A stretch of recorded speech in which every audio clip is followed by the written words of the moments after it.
ദൈവത്തിന് മഹത്വം. നമ്മുടെ പ്രതിദിന ആഹാരം ജൂൺ 2. സ്നേഹത്തിൽ നിന്ന് നൽകുക. രഹസ്യത്തിൽ കാണുന്ന നിന്റെ പിതാവ് നിനക്ക് പ്രതിഫലം തരും. മത്തായിയുടെ സുവിശേഷം 6-ാം അധ്യായം 4-ാം വാക്യം. ആയുഷ് എല്ലാ ദിവസവും പ്രഭാത ഭക്ഷണം വാങ്ങിയിരുന്നത് അടുത്തുള്ള ഒരു കടയിൽ നിന്നായിരുന്നു. ഒപ്പം തന്നെ അവൻ എല്ലാ ദിവസവും ആവശ്യത്തിലിരിക്കുന്ന ഒരാൾക്കായി ഭക്ഷണം അവരറിയാതെ ക്യാഷ്യർ മുഖേന ഒരു ശുഭദിന ആശംസയോടെ നൽകിയിരുന്നു. ആയുഷിന് അവരുമായി യാതൊരു ബന്ധവുമില്ലായിരുന്നു. അവരുടെ പ്രതികരണത്തെപ്പറ്റിയും ആയുഷിന് ധാരണയുണ്ടായിരുന്നില്ല. എന്നാൽ തനിക്ക് ചെയ്യാൻ പറ്റുന്ന ഏറ്റവും ചെറിയ പ്രവൃത്തിയായി അവൻ ഇതിനെ വിശ്വസിച്ചിരുന്നു.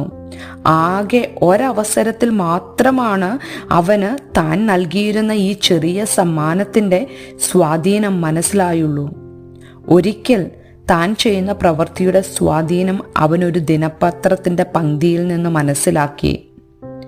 ജീവിതം അവസാനിപ്പിക്കുവാൻ തീരുമാനിച്ച ഒരു വ്യക്തി മാറി ചിന്തിക്കുവാൻ താൻ ചെയ്യുന്ന കാരുണ്യ പ്രവൃത്തി അന്നേ ദിവസം പ്രേരിപ്പിച്ചു എന്ന് അവൻ മനസ്സിലാക്കി. യാതൊരു അംഗീകാരവും ആഗ്രഹിക്കാതെ തന്നെ ആയുഷ് ഓരോ ദിവസവും ഒരാൾക്ക് പ്രഭാത ഭക്ഷണം നൽകുന്നു.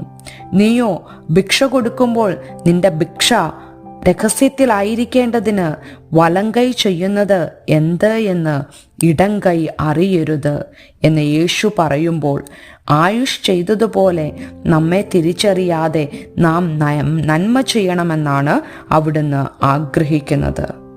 നാം മറ്റുള്ളവരുടെ ബഹുമാനം തേടാതെ ദൈവസ്നേഹത്തിൽ നിന്ന് നൽകുമ്പോൾ നമ്മുടെ സമ്മാനങ്ങൾ ചെറുതോ വലുതോ ആകട്ടെ, അത് ലഭിക്കുന്നവരുടെ ആവശ്യത്തിന് ഉതകുവാൻ അവിടുന്ന് സഹായിക്കും. നമുക്ക് പ്രാർത്ഥിക്കാം. പിതാവേ, മറ്റുള്ളവരുടെ ആവശ്യങ്ങൾ നിറവേറ്റുന്നതിനും അവരിലൂടെ എൻ്റെ ആവശ്യങ്ങൾ നിറവേറ്റുന്നതിനും എന്നെ ഉപയോഗിച്ചതിന് നന്ദി. ഞാൻ കൊടുക്കുമ്പോൾ അംഗീകാരം അന്വേഷിക്കാതെ അങ്ങേക്ക് മഹത്വം നൽകുന്ന വിധത്തിൽ ചെയ്യുവാൻ എന്നെ സഹായിക്കണമേ. ആമേൻ.